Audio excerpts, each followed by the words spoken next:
Hoje eu vou contar um pouco a história do nosso Portal da Luz.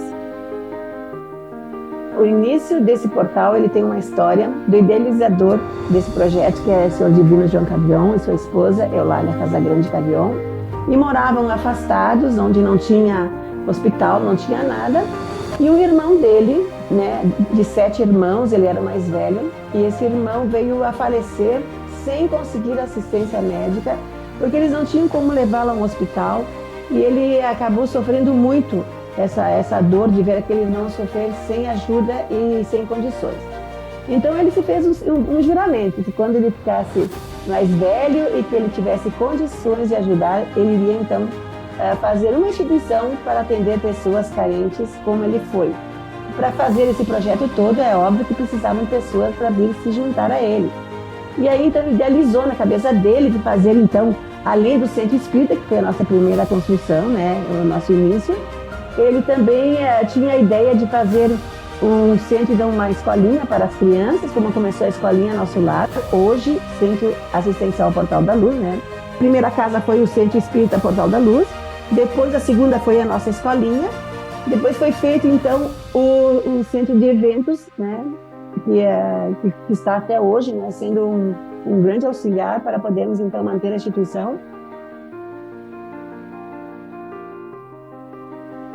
Meu nome é Isabel, eu coordeno o Serviço de Convivência e Fortalecimento de Vínculos aqui no Portal da Luz, no qual atendemos 80 crianças como meta, né, dentro do nosso projeto. Meu nome é Irene, trabalho há 17 anos no Centro Assistencial Portal da Luz e é muito bom e gratificante servir eles. Eu sou a Marilei, sou assistente social aqui do Portal da Luz. A relação que eu tenho com as crianças aqui é de muito amor. Então, para nós, isso é muito gratificante. Quando a gente sabe que a gente conseguiu mudar, transformar alguma coisa, esse é o nosso trabalho, é por isso que a gente está aqui, por eles. E a gente vem aqui trabalhar por amor, a gente se dedica porque a gente gosta daquilo que a gente faz e se sente feliz de poder colaborar um pouquinho no meio de tanta situação dramática como nós estamos presenciando hoje. E que Deus abençoe toda essa família Portal da Luz, todas as pessoas que por aqui passaram. Foram muitas que deixaram o seu legado. Um abraço a todos e continue prestigiando o Portal da Luz. Venham nos conhecer, venham conhecer o trabalho. Com renome internacional, então eu convido a todos, porque ele realmente é uma pessoa muito especial e tem uma obra social maravilhosa lá em Belém. Fica aí o nosso convite. A segunda observação nossa é relativamente ao imposto de renda. É uma conquista que a mansão conseguiu, né? Que uma parte do imposto de renda, que aqueles que pagam imposto de renda, possam ser destinados a uma instituição filantrópica. Então, nós nos candidatamos e hoje nós estamos habilitados a receber uma parcela do imposto de renda daqueles que pagam imposto de renda. No site da Mansão do Caminho tem as devidas explicações, não é nada complicado, é simples, né, de ser desenvolvido e realizado. O dinheiro não vem direto para a mansão, né? É um caminho que se faz, nós nos habilitamos, a pessoa paga o DARF, o governo federal transfere para a prefeitura e depois nós, da prefeitura, que nos repassa a importância devida, né? Então fica aí o nosso convite, né? Nós temos também um convite para que vocês possam ouvir aqui o Dr. Leonardo. O Dr. Leonardo vai participar de um evento em nome da Mansão do Caminho, na Alemanha e alguns outros países vizinhos, né? Então, nós estamos ensaiando a continuidade do legado de Divaldo Franco nas viagens internacionais que ele realizava, né? O Divaldo tem um legado histórico dos benfeitores espirituais, de uma literatura maravilhosa. Nós temos vídeos, áudios, né? E nós queremos levar isso, continuar a levar isso para o mundo, né? Não ficar egoisticamente conosco aqui, exclusividade, né? Não. Vamos levar para os Estados Unidos, vamos levar para a América do Norte, para a América do Sul, Latina, para a Europa, para a África, né? Então, a Mansão do Caminho vai continuar o trabalho que Divaldo Franco desenvolveu em 71 países, a partir de 2027. Esse ano nós estamos iniciando as tratativas diversas, mas já com pensamento depois do centenário de Divaldo, que, aliás, tem até um aviso relativamente ao centenário de Divaldo. Tem as inscrições, que vai mudar de lote, de preço, esta noite. Quer dizer, o último dia de um lote, do primeiro lote é hoje. Amanhã já vai virar o lote, né? Aqueles que quiserem se inscrever, fica aí a oportunidade. São 3.000 lugares, no dia 1, 2 de maio de 2027, lá no Centro de Convenções da Bahia, aqui em Salvador. Diversos países já confirmaram, diversas pessoas, né? Nós vamos realmente fazer essa homenagem a Divaldo Franco no seu centenário. 100 anos de Divaldo, 80 anos do Centro Espírita Caminho da Redenção, 75 anos da Mansão do Caminho, 80 anos de Oratório Espírita, né? Então, nada mais justo que aqueles que receberam tanto do Divaldo, todos nós recebemos muito dele, possamos retribuir e homenageá-lo com o nosso amor, o nosso carinho, a nossa dedicação, né, ao trabalho que ele desenvolveu. Então, o doutor Leonardo vai explicar rapidamente, né, doutor Leonardo, essa viagem que o senhor vai realizar agora na Alemanha e outros países, né? Boa noite a todos. Dizer que é um prazer e uma alegria estarmos aqui juntos. De fato, Mário, as viagens todas que fiz, assim, eu não sou uma pessoa invasiva, né? Então, eu não falei em nome oficial da Mansão do Caminho, apenas como um trabalhador espírita, divulgando o espiritismo. E o que Allan Kardec nos coloca é que quando uma ideia surge em paralelo, em mais de uma mente encarnada, isso é um sinal de que a ideia veio de mais além, né? Para mais aquém. Então, quando, de forma muito acertada e certeira, o Mário captou essa intuição, né, de que a Mansão do Caminho, de alguma forma, se faça oficialmente presente nesses outros jardins. E posso dizer assim, aqui é o grande, digamos assim, o grande local, né, a grande casa do Divaldo. Mas quando a gente vai em loco, você vê que ele plantou outras casas, Joana de Ângeles com a sua equipe, outras casas que seriam outros planteles, né, em espanhol, assim, outros setores, né, outras filiais da Mansão do Caminho. Mesmo que a Mansão do Caminho não saiba oficialmente, no mundo espiritual existe. Então, isso só foi digamos, uma chancela oficial de estarmos em caminhos que o Divaldo já esteve, né? Então, vamos estar lá na Áustria, em Viena, um local que ele gostava muito, junto com o Joseph, junto com a Regiane Planner. E esse evento já estava organizado para estarmos ali, eu e a Cris Beira. E, de alguma forma, as intuições vieram e, a partir daí, vamos fazer toda uma programação que o Mário tem discorrido aqui, né, Mário, nas reuniões. Então, parabenizo, não só de manter a instituição, como tem mantido. Eu já falei aqui no final do ano passado que não é fácil ser presidente administrativo de uma instituição desse porte. Fazer uma palestra na frente de Divaldo já era difícil, administrar a casa dele é um pouquinho mais difícil ainda. E no ano que ele volta à pátria espiritual, foi um desafio que só realmente o senhor, para poder saber dos seus desafios, certamente a sua família consanguínea, a tia Sônia, para saber dos desafios, das angústias, do medo, né? Do medo. E eu fiquei particularmente impactado positivamente com a reunião ordinária, né, de prestação de contas, muito bem feito, muito bem planejado, mostrando que a Mansão do Caminho não está só no passado, ela está aqui porque os benfeitores nos ajudam.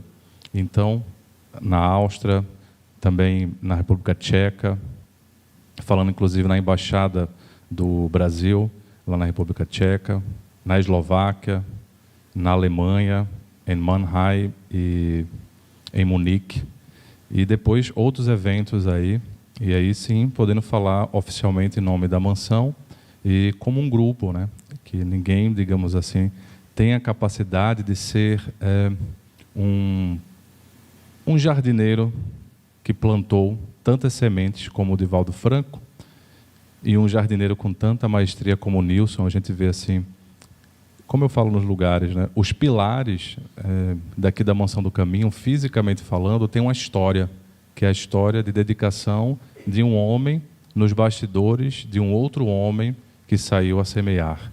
E, sem sombra de dúvidas, o movimento espírita mundial tem, acho que essa palavra que o Mário usou, uma dívida de gratidão. Porque, primeiro, a gratidão não começa de forma evoluída, começa com a sensação de dívida.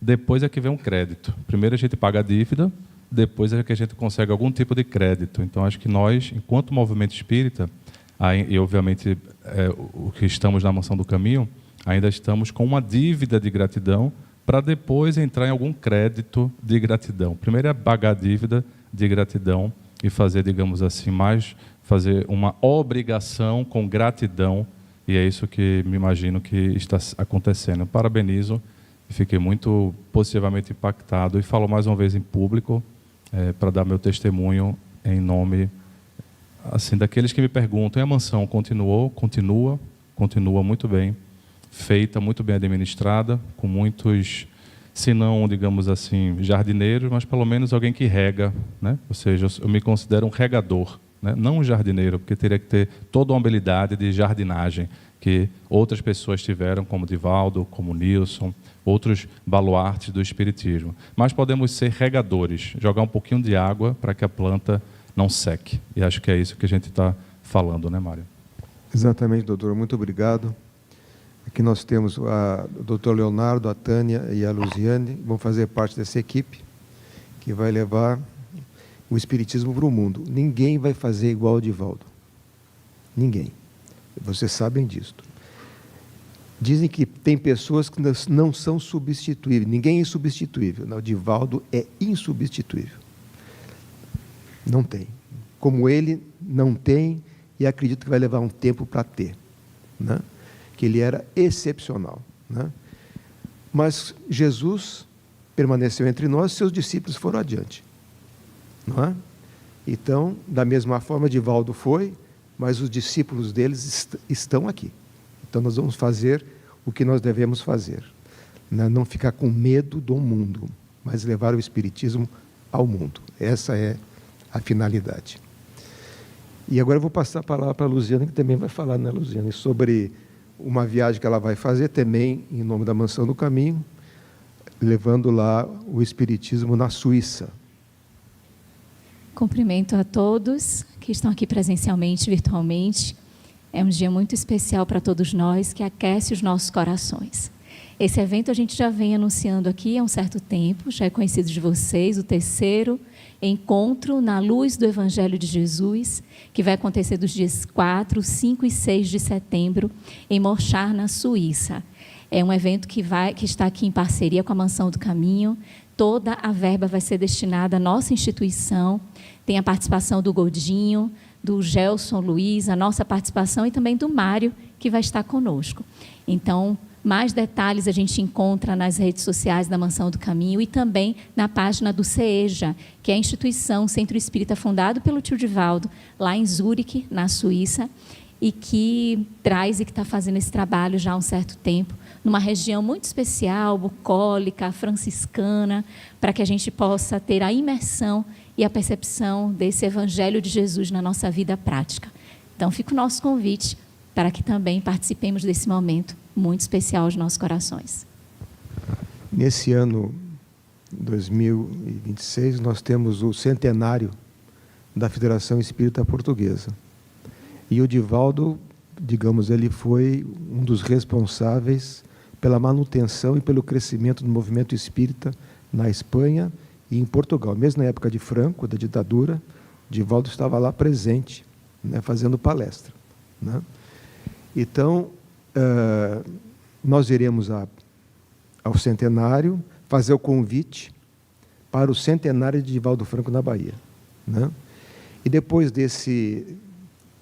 desta reunião que vai ter lá em Portugal, com a Federação Espírita Portuguesa, com o Vítor Moraféria, que é o presidente, iremos fazer o primeiro primeira, digamos assim, viagem oficial da Mansão do Caminho, que vai ser lá no Castelo de Verdun, em homenagem à Pestalozzi, e é o início de tudo onde Allan Kardec começou os seus estudos, para depois levar, né, a doutrina espírita para Paris, para a França. Então nós iremos lá a Verdun, e lá vai ter uma reunião com diversos palestrantes, o Dr. Leonardo vai estar presente, né, e outras pessoas que foram convidadas. Esse movimento faz parte de uma excursão de uma empresa de turismo que está sendo capitaneada pelo Paulo de Tarso. Paulo de Tarso inicia lá em Portugal e depois ele faz um roteiro, que eu não me lembro direito qual é o roteiro, ele vai para Lyon, eu sei que depois vai para Verdun, vai para Paris, né? Então, e termina lá, vai terminar em Verdun, né? Então fica aí o convite, né, para aqueles que quiserem maiores informações, dá uma olhadinha no site da Mansão do Caminho. Bom, hoje nós vamos então, nesse momento especial, fazer a nossa homenagem a Divaldo Franco no dia do aniversário dele, 99, né? 99 anos, no dia 5 de maio. Então eu vou pedir para o Júnior, já no início aqui da nossa reunião, da noite, dessa programação especial, que ele passe um vídeo, né? Um vídeo com Divaldo Franco para sensibilizar as nossas profundas emoções.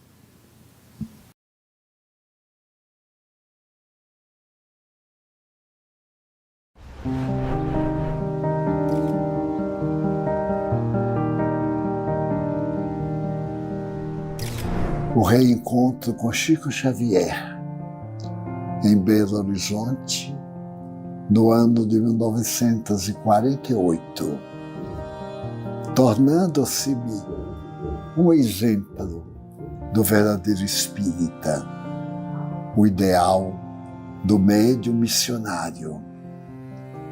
Na fonte generosa da sua bondade, eu aprendi também a amar, a compreender e a desculpar.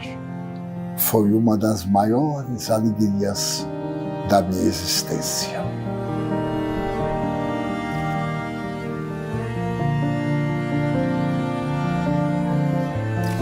Foi por volta de 1962. Eu experimentei uma grande provação. As pessoas puseram-se a censurar-me, a caluniar-me, e eu não tinha a maturidade de hoje. Mas apesar disto, consegui silenciar. Como Joana de Ângeles me disse, nunca te defendas. Tu és servidor do Cristo. Ele é o teu amor, é a tua paixão. Ele que defenda o seu servo e aguarda o tempo. E eu aguardei. E o tempo se foi. Ainda hoje eu tenho amigos que não sintonizam com a minha forma de ser, que me censuram, como é natural. Acho perfeitamente natural. Mas não me defendi nunca, nem nunca fui contra aqueles que por esta ou aquela razão não simpatizam comigo nem com o trabalho que eu faço. Então, como conforto, eu me lembrei que a nossa é a sagrada doutrina da paciência e da compaixão, e que o nosso líder, depois do apostolado, recebeu de prêmio da criatura humana a cruz. E então, ele havia dito que todo aquele que quiser ir com ele, renuncie-se a si mesmo. Tome a sua cruz e siga.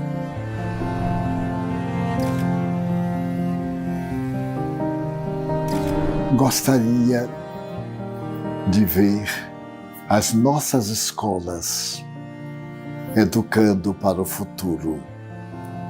Na reforma que estamos fazendo em nossa casa, sob a presidência do Mário, o objetivo essencial é pegar a criança na creche e oferecê-la à universidade, depois de passar pelos diversos ciclos e secções.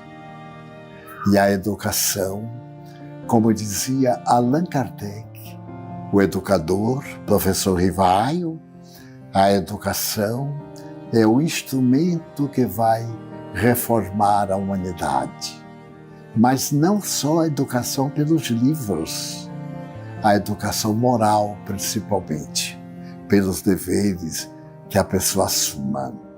Ainda anelo pelas realizações do bem, pela minha reforma contínua e pelo trabalho da fraternidade, preparando-me e, de alguma forma, buscando contribuir em favor do próximo estágio do planeta, denominado como mundo de regeneração.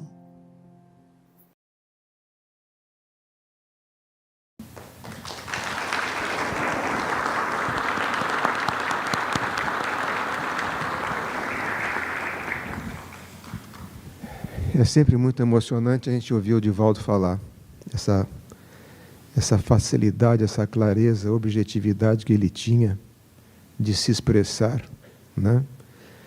E existem excelentes palestrantes no mundo, mas às vezes as palavras saem da boca, mas não chegam aos ouvidos do público. Tem um mecanismo na transmissão do pensamento e da palavra que chega de uma forma diferente quando eu falo ou quando o Divaldo fala. Por mais que a gente se esforce, tem algo especial. Ele tinha algo especial, né? É o psiquismo dele que se fundia com esse psiquismo do Cristo que ele vivenciava em realidade. Então, a musicalidade da palavra ia e chegava aos ouvidos das pessoas e emocionava. Se um dissesse as mesmas palavras, Edivaldo dissesse as mesmas palavras, era diferente. Era completamente diferente a forma que ele se expressava, que ele vivia, né? Ele vivia as palavras, né? Ele falava do Evangelho e vivia o Evangelho. Então, hoje, eu me perguntei assim, por que será que a benfeitora escolheu Divaldo? Por quê? Tantos ilustres pessoas, ilustres personalidades neste mundo, capacitadas intelectualmente, né, que poderiam realizar e desenvolver o trabalho que ele desenvolveu.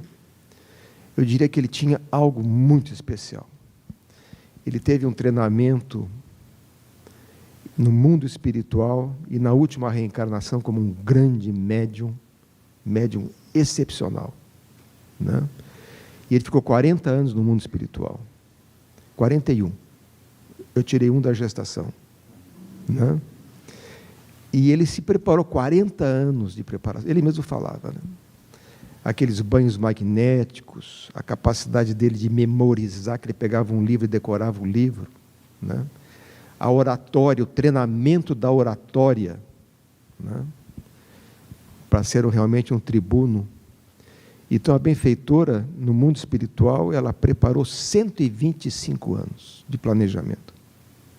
Preparou 125 anos e, pum, em 1927, ela botou o Divaldo no mundo, né?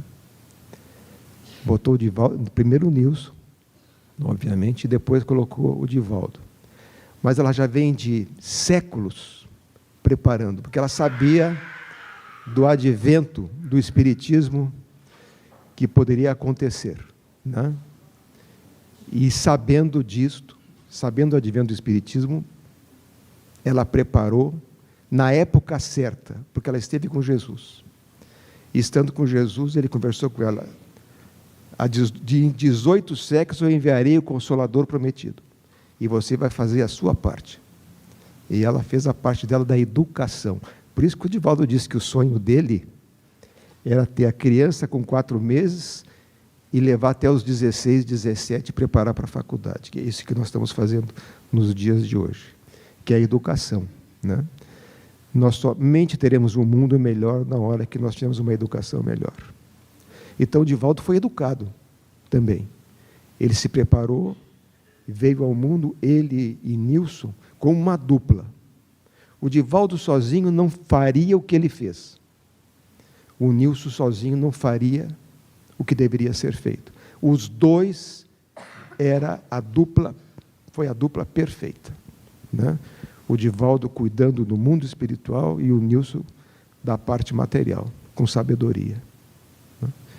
Então, o Divaldo realmente teve uma preparação no mundo espiritual e a lógica da benfeitora Joana de Ângeles, com seus 10.000 filhos, que ela adredemente foi espalhando pelo mundo, para que quando o Divaldo chegasse lá, na França, na Iugoslávia, Portugal, na Espanha, na Austrália, em diversos países do mundo, já tivesse um brasileiro lá, comandado por ela, para recebê-lo e para lá ele fazer um centro espírita e divulgar a doutrina espírita, como fez em 71 países do mundo, né? Isso, então, isso eu reputo completamente a benfeitora Joana de Ângeles. Ela foi a responsável. Ela obedeceu às ordens de Jesus, preparou as obras de divulgação da doutrina espírita, convidou eminentes espíritos, Manuel Viana de Carvalho, Dona Amélia Rodrigues, Marco Prisco, na parte da mediunidade. Então, tantos espíritos nobres, arregimentados por ela, né, que pudessem se comunicar pela mediunidade do Divaldo. E pela mediunidade do Divaldo nós tivemos o espiritismo sendo espalhado no mundo, né? Estamos hoje com o cristianismo por causa de Paulo de Tarso e com o espiritismo por causa de Divaldo Pereira Franco. Divaldo Pereira Franco levou o espiritismo no mundo, né? Chico Xavier teve um importante trabalho abrindo o mundo espiritual no Brasil, e o próprio Chico dizia que ele é o trator. E Divaldo foi o trator que levou o espiritismo para a humanidade inteira, e nós estamos bebendo nessa fonte segura da mediunidade segura que foi Divaldo Franco e Chico Xavier, né? Então, essas palavras que eu queria dizer para vocês, a origem, que nós tenhamos segurança, que nós estamos bem amparados, tendo uma benfeitora como Joana de Ângeles, a equipe que ela dirige no mundo espiritual, né? Os diversos centros espíritas no mundo, a colônia espiritual que ela dirige, né? E o trabalho sempre seguro. É um espírito seguro, que sabe o que quer, educadora, eminente educadora, professora, né? Nunca o Divaldo viu ela sorrindo, ela nunca mostrou os dentes para o Divaldo. Nunca. Como Jesus também nunca fez isto, né? Ela tinha um sorriso, que ele compreendia o sorriso dela. É seriedade, é uma mãe educadora, né? Por isso que nós devemos respeitar esse brilhante espírito e render graças a ela por ter possibilitado a Divaldo Franco levar o espiritismo, e que nós estamos hoje bebendo nesse espiritismo seguro, espiritismo nato, que a Mansão do Caminho aqui divulga, que o Centro Espírita Caminho da Redenção divulga para o mundo inteiro. Por isso que nós somos respeitados, né? Porque nós somos realmente fiéis seguidores do cristianismo e da doutrina espírita. Então eu passo a palavra agora para o Dr. Leonardo, que vai dar continuidade a uma lógica de pensamento, né? Eu falei um pouco da origem de Divaldo Franco como fundador do Centro Espírita Caminho da Redenção e de Nilson de Souza Pereira, os dois, os fundadores, e o Dr. Leonardo agora dá continuidade ao trabalho. Dando continuidade, vou pedir para o Júnior projetar alguns slides.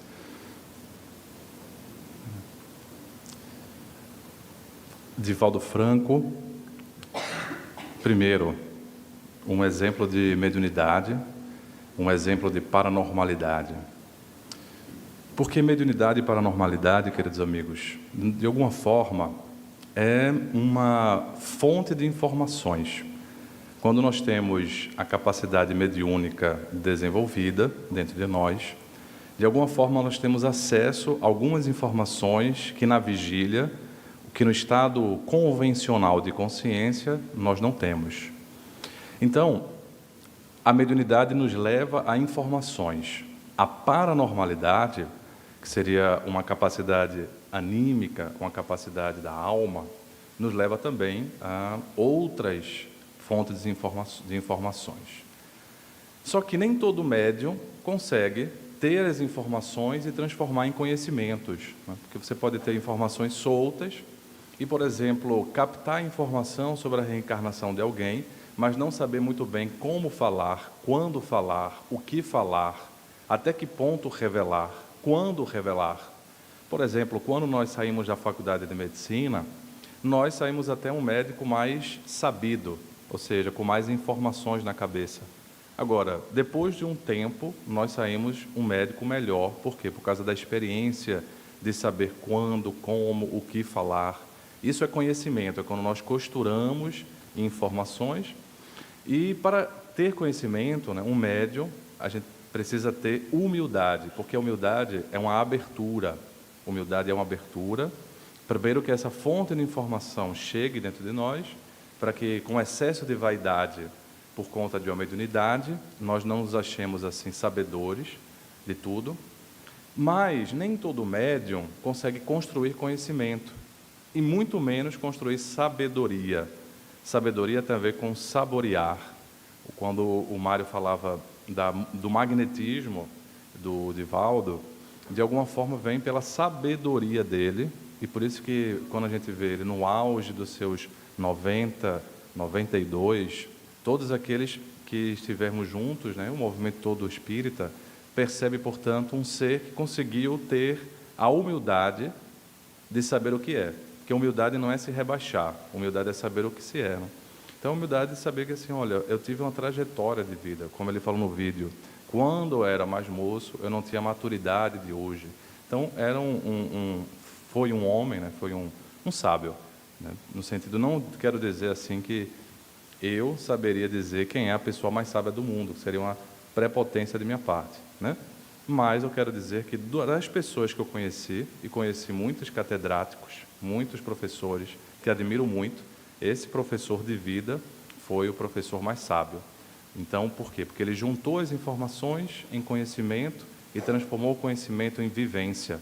Quando se transforma em vivência, aí a gente entra num patamar diferente de mediunidade e se transforma no mediunato, né? Num missionário mesmo, porque era um homem sábio. Esse é o primeiro ponto. Agora, você pode até botar maior, Júnior, para aparecer mais eles aí, porque eu queria pensar sobre a série psicológica de Joana de Ângeles. Tá?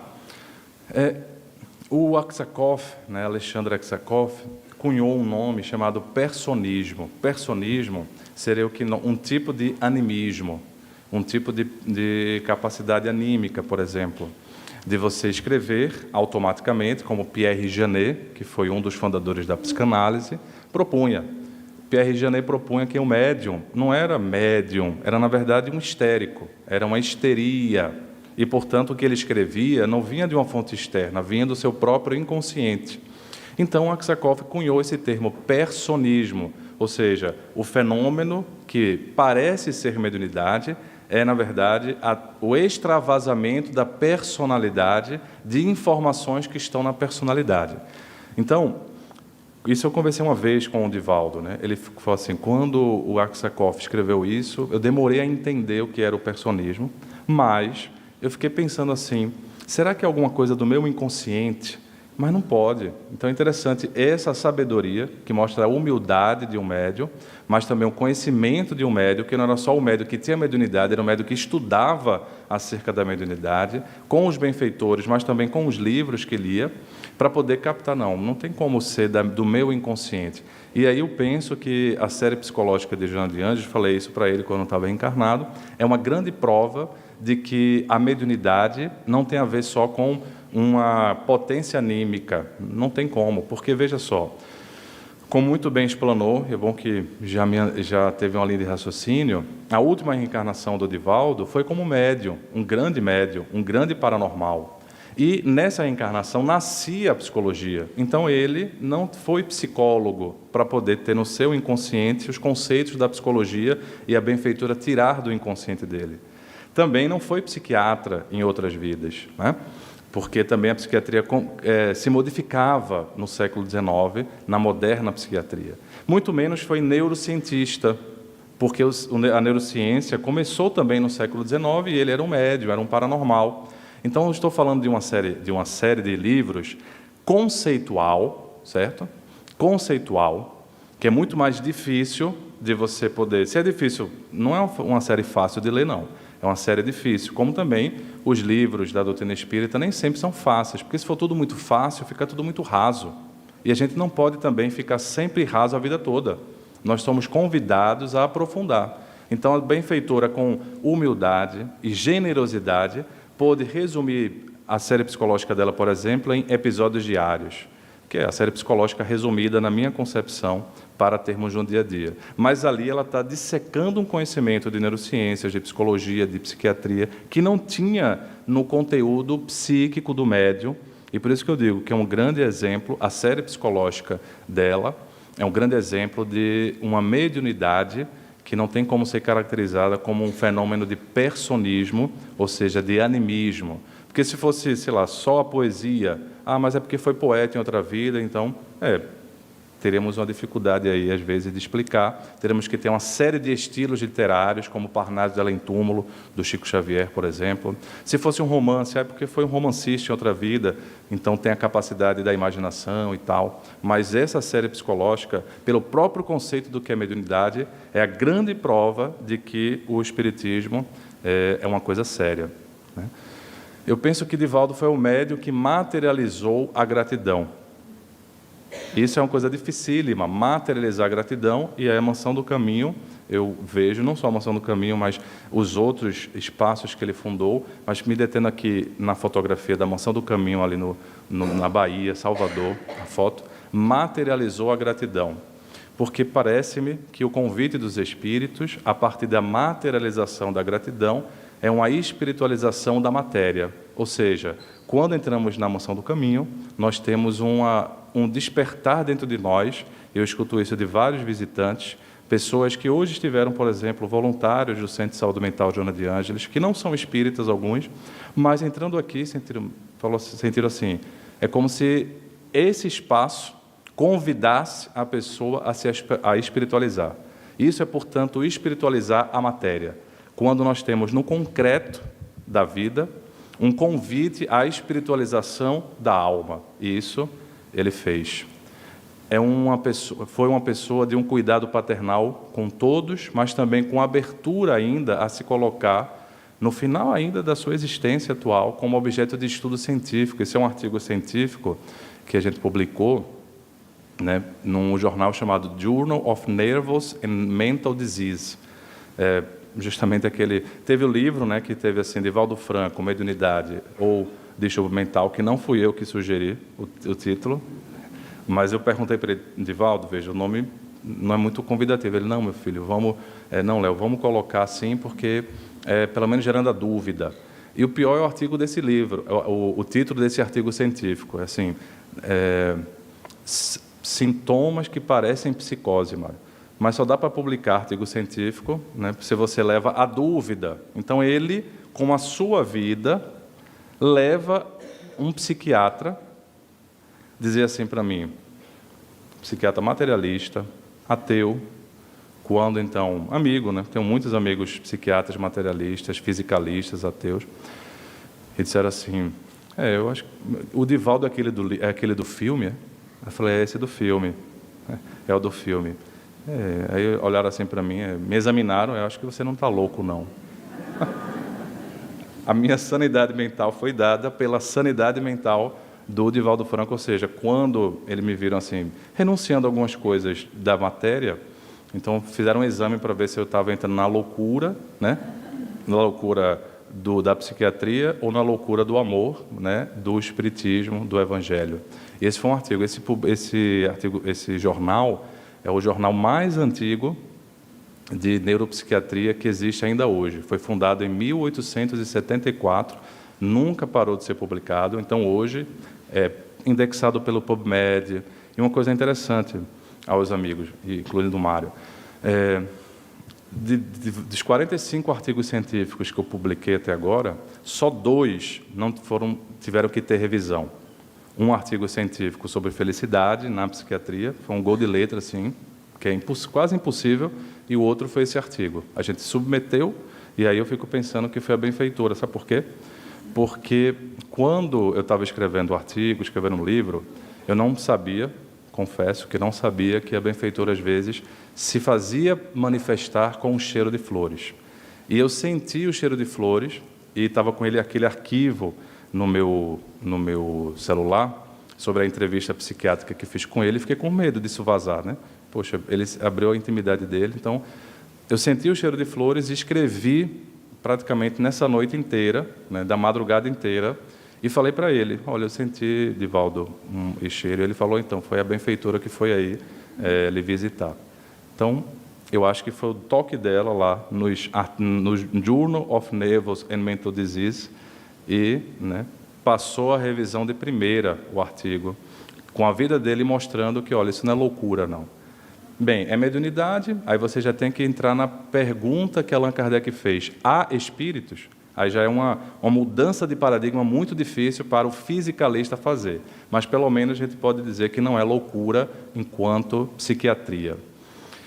Queria, portanto, por último, projetar esse slide, porque simboliza isso, né? Eu fico impressionado que, no mundo, assim, a literatura, além de Allan Kardec, posso dizer, por exemplo, nos locais que visitei muito local já.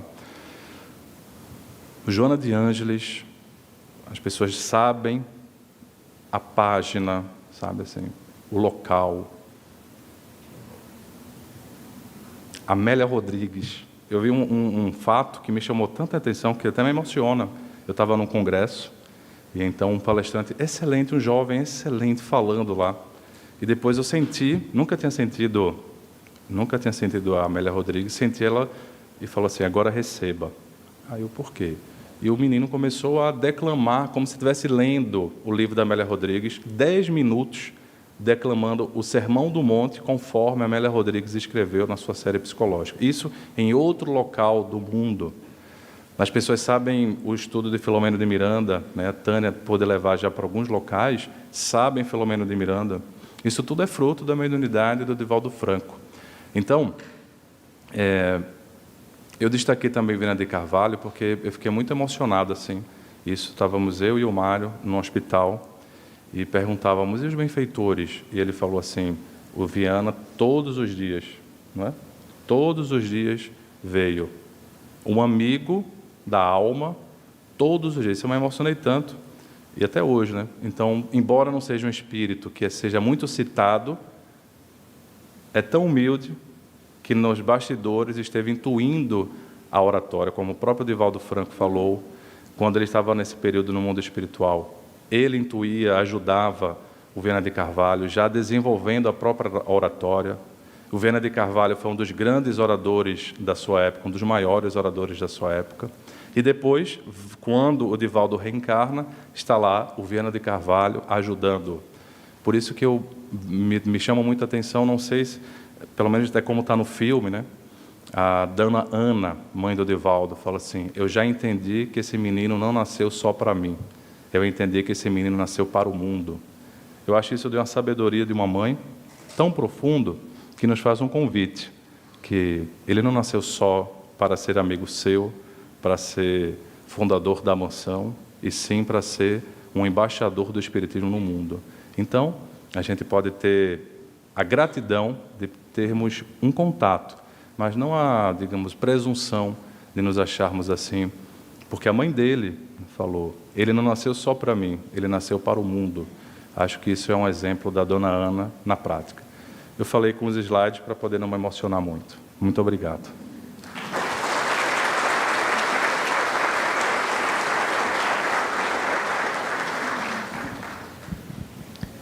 Boa noite a todos, que Jesus nos abençoe. Vamos dar seguimento a esta noite festiva de muita emoção. Confesso que chorei várias vezes hoje durante o dia, recebendo alguns vídeos e com as lembranças da minha própria história. Porque desde pequena eu estou nesta casa e pude acompanhar durante esse período este ser tão especial que é Tio Di. E me coube trazer breves reflexões sobre a caminhada dele na divulgação da doutrina espírita. E Mário muito bem colocou na sua fala inicial que Paulo de Tarso foi o grande divulgador do cristianismo e Tio Di do espiritismo. E a sua primeira palestra, ela acontece na cidade de Aracaju. Imaginemos um jovem, adolescente, porque 19 anos ainda está dentro dessa fase, sair para fazer a primeira palestra. Claro que ele se preparou, como nós nos preparamos quando vamos fazer qualquer exposição.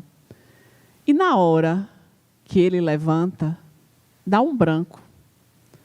Ele lê uma mensagem, A Lenda da Guerra, uma mensagem do espírito Humberto de Campos, através de Chico Xavier, mas levantou, imaginamos naquela época, 1947, um público pequeno, mas o branco, e aí? O que foi que ele fez? Sentou.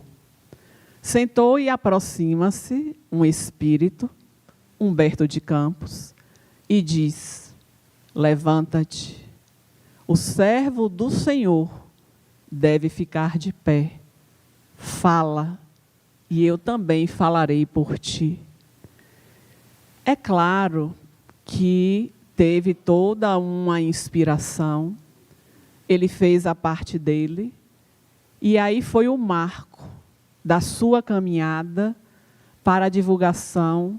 Mário já falou também, 71 países, todos os continentes tiveram a presença de Tio Di. Mas ele fez a sua primeira viagem internacional, que é exatamente neste ano que mostra o vídeo, quando ele teve uma questão onde uma série de acusações, que não vem neste momento ao relato, ele vai à Argentina. Ele tinha um grande amigo, Juan, que no trânsito do aeroporto até a casa começou a trazer algumas palavras em espanhol. Tio Di não falava absolutamente nada, mas teve, nesta viagem, recebendo da benfeitora Amélia Rodrigues o poema de gratidão, que foi o marco de Tio Di no encerramento de diversas palestras, conferências e eventos. Mas saindo deste continente americano, Tio Di também transita por outros continentes.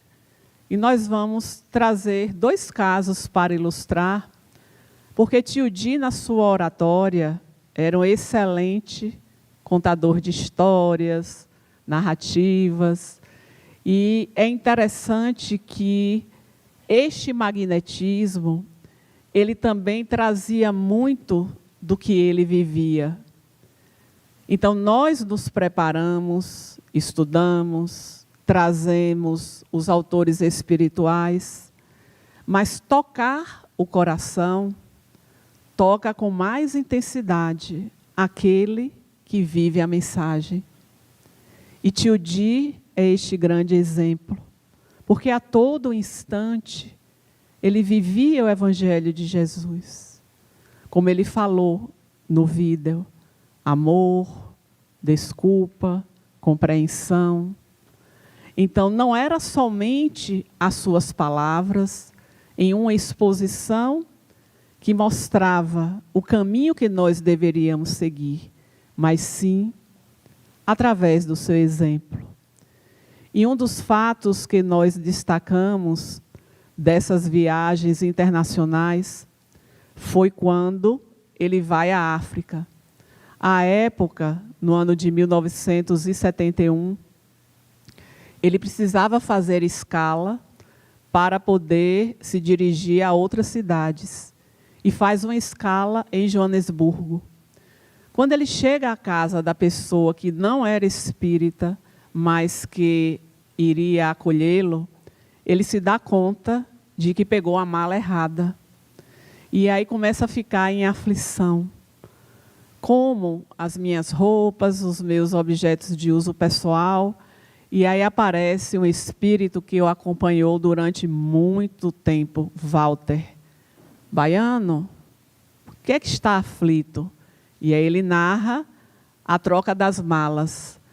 E como já era muito tarde e não tinha como resgatar, ele ficou sem saber o que fazer. O espírito orienta: volte ao aeroporto, a sua mala ainda está na esteira. E aí ele pede ao anfitrião para levá-lo no aeroporto. E o anfitrião diz: só no dia seguinte. E aí ele disse: não, mas eu preciso ir agora. E aí narra. E aí o anfitrião diz: mas como? Está tudo fechado, a mala deve ter ido já para o depósito. E aí tio Divaldo explica, fala da sua mediunidade, que tem um amigo que traz a informação de que a mala está na esteira. E aí despacha o anfitrião, diz: pede um táxi para mim, que eu vou ao aeroporto pegar a minha mala. E o anfitrião, 1h30 de onde ele estava até chegar ao aeroporto. E ele disse: não, se o que você está me falando é verdade, se a mala estiver na esteira, eu passarei a ser espírita. E de fato foi o que aconteceu. Chegou lá, ele levou a mala que não lhe pertencia e pegou a sua mala e aquela pessoa passou a ser espírita. Mas certa feita, conversando com o tio Nilson, já na fase dele final, eu perguntei: tio, diante de tantas viagens que vocês fizeram ao longo dessa jornada, quais eram as dificuldades que vocês enfrentavam, especialmente quando passava a temporada na Europa de 40 dias no mês de maio? Nós sabemos que este é o período que, após o aniversário dele, ele viajava com o tio Nilson e voltava meado de junho.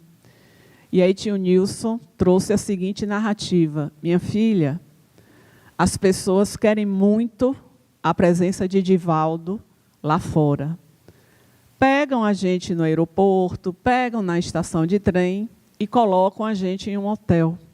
Nem sempre nós ficamos em casas de pessoas que são pessoas espíritas. Colocam no hotel. Di gosta muito de tomar café.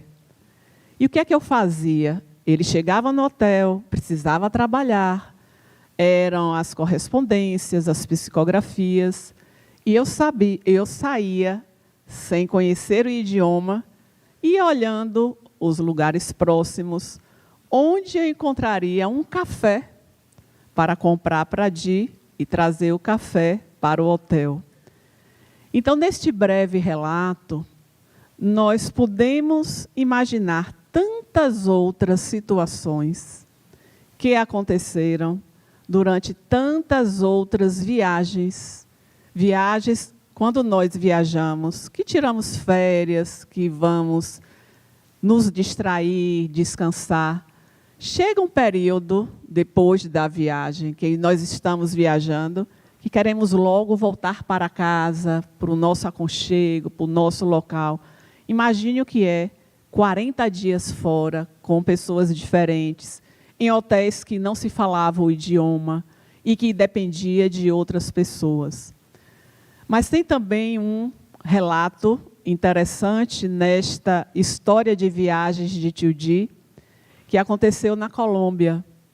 A época onde eles foram, ano de 1977, estava em guerras, forças armadas revolucionárias da Colômbia, e eles chegaram para em uma determinada cidade, Pereira, que Léo teve agora por lá, né, Léo? E quando eles chegaram no aeroporto, próximo ao horário de almoço, tio Di resolveu ir logo ao banco para poder trocar o dólar na moeda local. E quando eles adentram ao banco, entra alguns soldados armados, que era justamente para poder estar fazendo o recolhimento do dinheiro. Tio Di se assustou e pegou o dinheiro, saiu com o tio Nilson, mas só à noite se deu conta de que largou os passaportes no banco. E no dia seguinte, eles viajariam para Bogotá, para de lá seguir a uma viagem à República Dominicana. E entrou em aflição. Mais uma vez, aparece o espírito amigo Walter e dá as orientações. Olhe, ele já estava no ambiente, já tinha feito a palestra, muito aflito, e o espírito indica uma jovem que trabalhava no banco. Vá até ela e peça ajuda para poder recolher os passaportes. E aí ele vai e a jovem diz, infelizmente nós não podemos lhe ajudar. O banco está fechado e neste período de guerra, tio Divaldo insiste. E ela diz, um momento, eu vou ligar para o meu chefe e vou trazer uma solução.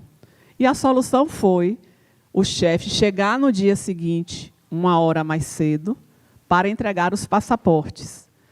Tio Di pergunta, que horas abre o banco? A ela, às 9. Então, ele chegaria às 8. E aí, tio Di, não dá tempo, porque eu tenho que viajar cedo. E aí ela diz, eu não posso fazer nada. Tio Di pede o telefone do banco. Insiste na ligação, insiste, até que o vigilante resolve atender. E quando ele fala da sua dificuldade, o vigilante não se sente tocado, quer desligar, e aí tio Divaldo traz a descrição do ambiente onde estava aquele funcionário. As mesas à frente, a mesa onde estava o passaporte, se identificou como médium, disse que a foto dele estava espalhada pela cidade, pela palestra que ele iria proferir, disse o nome completo dele e de tio Nilson. E aí o vigilante, depois de todas essas informações, foi constatar. E, de fato, estava ali o passaporte, ele voltou e tio Di disse, na porta tem uma fresta, você coloca os passaportes por essa fresta e está tudo certo. E aí o vigilante diz, como estamos com esta invasão e guerras, quando você chegar à porta, bata 4 vezes, que eu saberei que é você. E assim aconteceu, ele conseguiu pegar o passaporte e fazer a sua viagem. Imaginemos mais de 2.000 cidades visitadas, 78 anos de oratória, mais de 200 dias no ano viajando para a divulgação da doutrina espírita. Quando Mário diz, é insubstituível por uma série de qualidades. A forma de falar, a forma de acolher, mas, acima de tudo, a forma de vivenciar. Só quem é o verdadeiro discípulo de Jesus consegue impregnar uma assembleia, uma multidão, mesmo aqueles ambientes, como ele próprio destacou diversas vezes, que viajava para poucas pessoas, mas o ambiente espiritual que ele via daquela assembleia de espíritos que eram destinadas àquele tema, àquilo que seria trabalhado.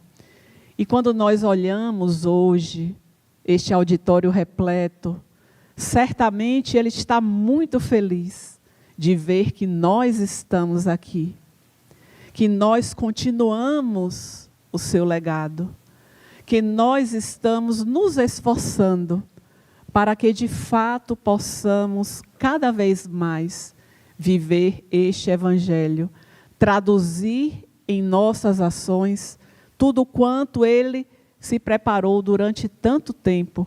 Mário trouxe 125 anos, porque, de fato, a benfeitora Joana de Ângeles começou a estudar e a preparar esta obra no ano de 1830, quando chega ao mundo espiritual em 1822. 8 anos depois, ela já estava estruturando esta obra. E aqui nós estamos para podermos seguir. Nós somos os discípulos de Jesus, que aprendemos ao longo da nossa convivência com Tio Di, com a sua excelente vibração em magnetismo, que é preciso confiar, prosseguir e porfiar. Então, a Ele, a nossa gratidão. A gratidão por tudo quanto Ele legou a nós. E de onde Ele está, continua a cuidar de cada um de nós. Disso não tenhamos dúvidas. Então, a forma de nós agradecermos a Tio Di é continuarmos no nosso trabalho, na nossa tarefa, porque cada um aqui também assumiu um compromisso para aqui estar antes de reencarnar.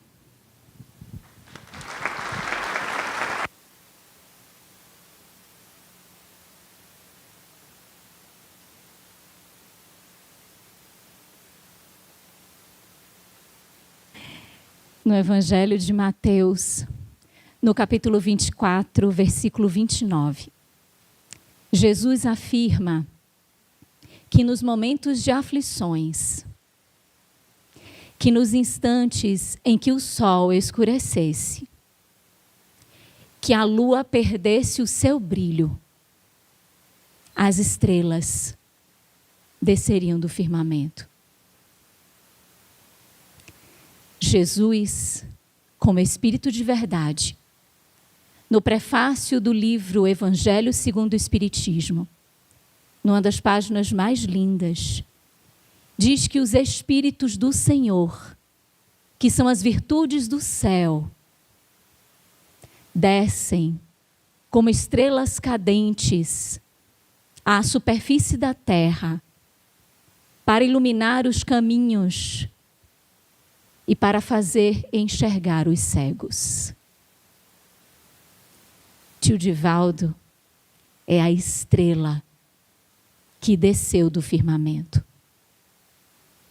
para experimentar a vivência das suas dores, extirpando-as, educando-se e ensinando-nos a educarmos-nos. É a estrela que fez a eleição de viver o amor e entregar a sua vida a Jesus. Não teve um dia da sua existência que ele não vivesse a pobreza, a castidade, a obediência. Lemas de Francisco, seu pai e nosso pai. Não teve um só instante em que a sua existência não estivesse a serviço de Jesus. Na vigília, no sono, na saúde, na enfermidade, na juventude, na fase mais avançada da vida. Sempre transformou a sua existência num hino de louvor ao Pai, entendendo o significado de mergulhar na carne para trazer luz aos corações e tracejar entre nós espíritos, ainda com as nossas limitações, o exemplo de vivência do Evangelho do nosso Senhor Jesus Cristo. A mediunidade lhe adveio como um instrumento, a oratória como verbo fácil, lindo, puro, que envolve a todos nós, e a renúncia de escrever, de psicografar. Textos da autoria de Divaldo Pereira Franco não foram muitos. Ele dizia que ele não sabia escrever. E a sua sabedoria indiscutível sempre nos demonstrou o contrário. Mas a humildade e a consciência e a maturidade de ser um espírito que está a serviço do Senhor fez com que, debruçando-se horas da sua vida em renúncia para ser instrumento de 264 títulos, traduzidos para 18 idiomas, com 10 milhões de cópias. Expoente da consolação, porque o livro é o amigo fiel que está presente conosco desde que nós queiramos. Não tinha dia em que ele não se postasse a servir aos espíritos, onde muitas vezes, no descanso do corpo físico, estava a serviço, para que estes livros pudessem vir a nós, corações infantis, que necessitamos tanto da palavra, que é falada, que é escrita, que é repetida, que é vivida, para que de tanto nós consigamos internalizar e vivenciar a mensagem que é de Jesus Cristo. Espíritos Comunicantes 217, com diversos estilos, da narrativa, da dissertação, da poesia, da prosa, dos contos, das crônicas.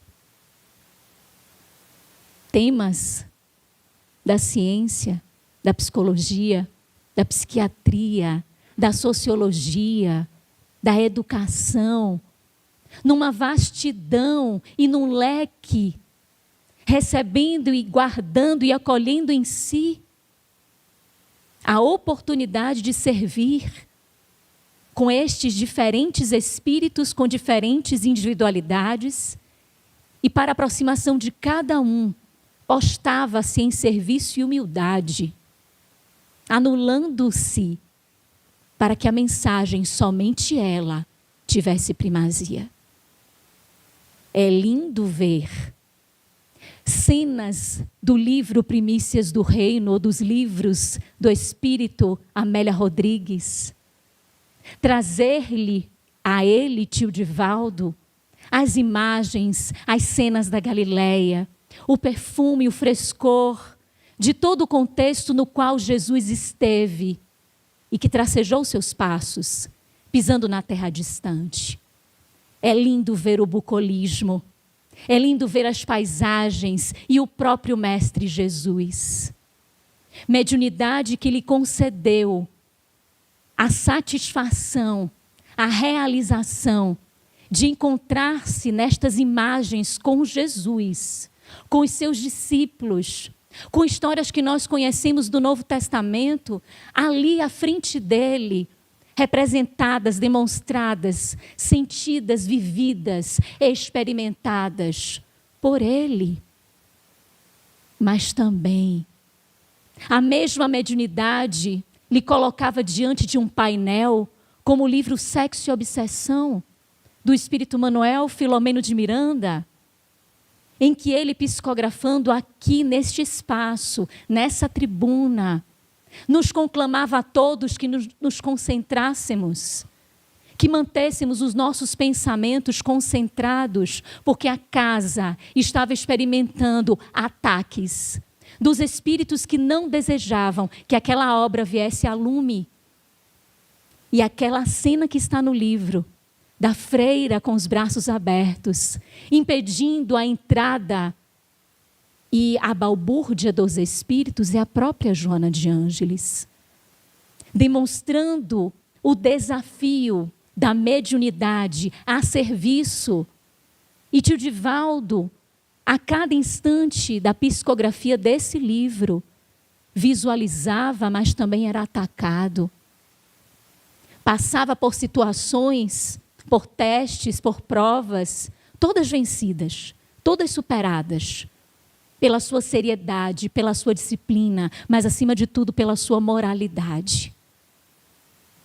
Além dos livros que trouxeram todos esses cenários aos corações dele e que impressos trazem cenários aos nossos corações, que são advertências vivas para que também não tergiversemos, para que também não vacilemos e mantenhamos-nos concentrados na rota do Cristo.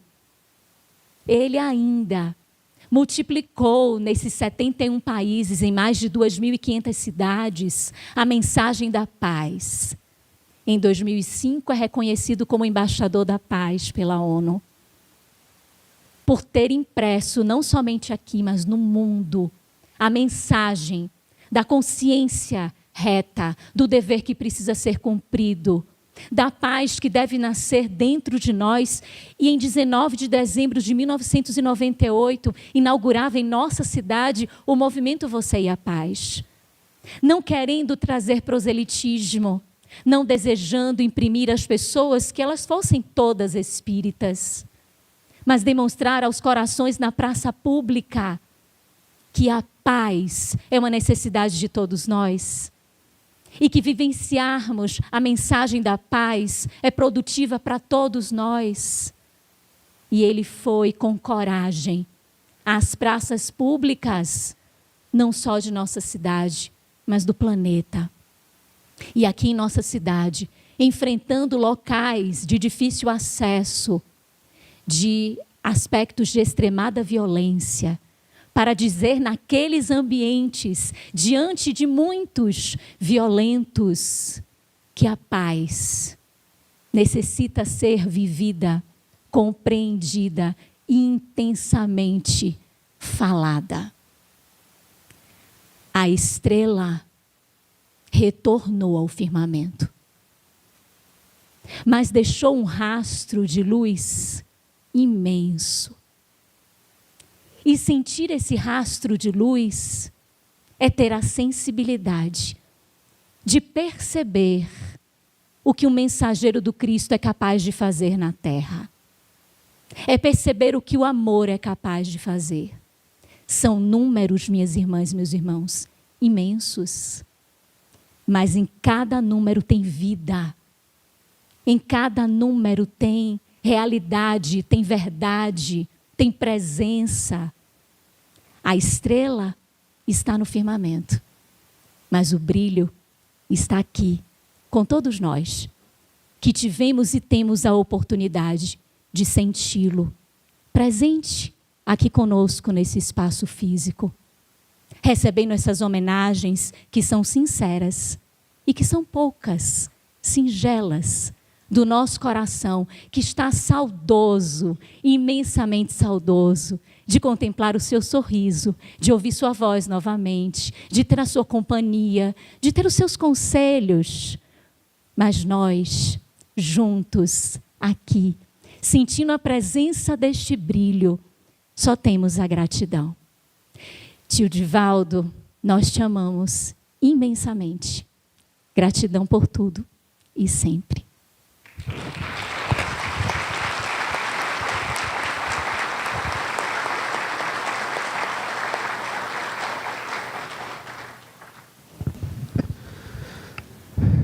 Nós, profundamente agradecidos pela presença de todos nesse dia especial, para todos nós que estamos aqui fisicamente e aqueles que nos assistem de forma virtual. Nossa gratidão aí, Bruno, pela sua tradução em Libras, ao Júnior e ao Sérgio na equipe técnica, Dr. Leonardo, Tânia Menezes, Luziane Bahia. Muito obrigado a todos. E vamos ir agora à nossa prece de encerramento, nossa prece de gratidão e de agradecimento por tudo que nos tem sido oferecido.